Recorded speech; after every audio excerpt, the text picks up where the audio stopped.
Una promesa oímos hoy en el libro de los Números.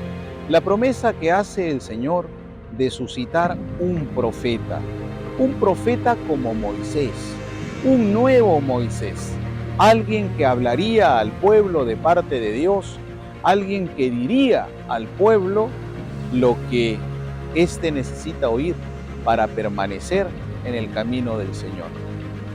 Una promesa que sin duda es una esperanza de poder permanecer en el adecuado camino oyendo al Señor.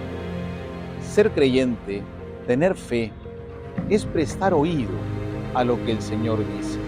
Y no solamente se trata de oír físicamente, sino de interiorizar, de acoger con amor, de profundizar, de intentar comprender cuáles son los deseos del Señor, porque siempre lo que Él desea para nosotros es lo mejor.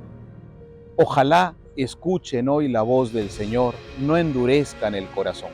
Aquella frase del Salmo nos ha de ayudar hoy a pensar cuál ha de ser nuestra actitud como creyentes.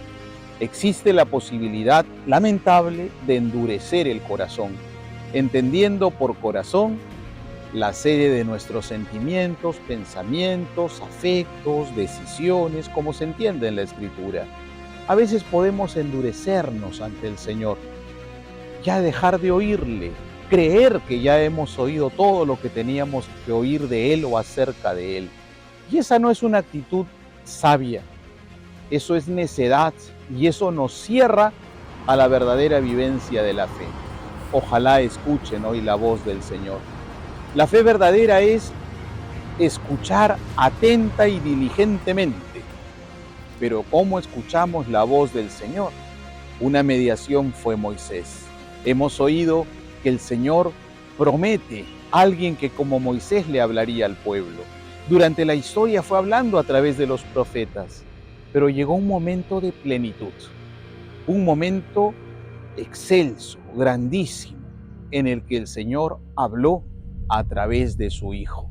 El autor de la carta a los Hebreos dice que de muchas maneras y en muchas ocasiones habló Dios a nuestros padres por medio de los profetas, pero en estos tiempos que son los últimos ha hablado por medio de su Hijo.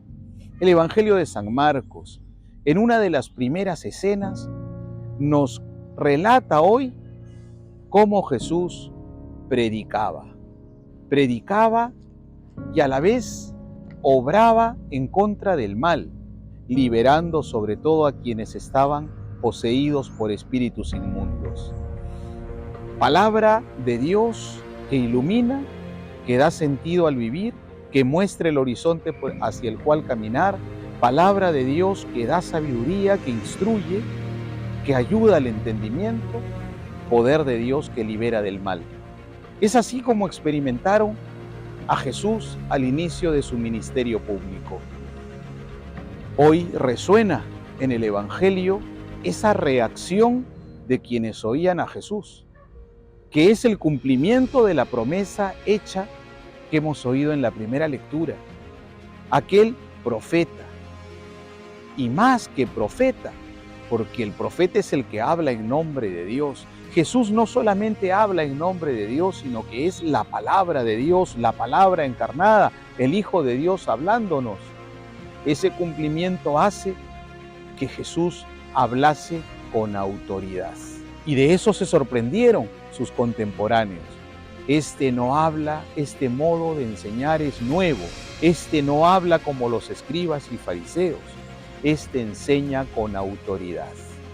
Es la autoridad de quien es la palabra del Padre. Es la autoridad de quien conoce los secretos del Padre.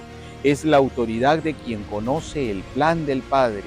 Es la autoridad de quien sabe comunicarse con nosotros los hombres y hacer surgir en nosotros la verdadera comprensión de lo que el Señor quiere y espera de cada uno. Que el día de hoy nos pongamos a la escucha del Señor. Ojalá escuchemos hoy la voz del Señor. Ojalá estemos siempre abiertos a aprender de Jesús. Ojalá descubramos que Él habla con autoridad y caminemos según lo que Él nos propone y enseña, para que así podamos ir peregrinando hacia Dios.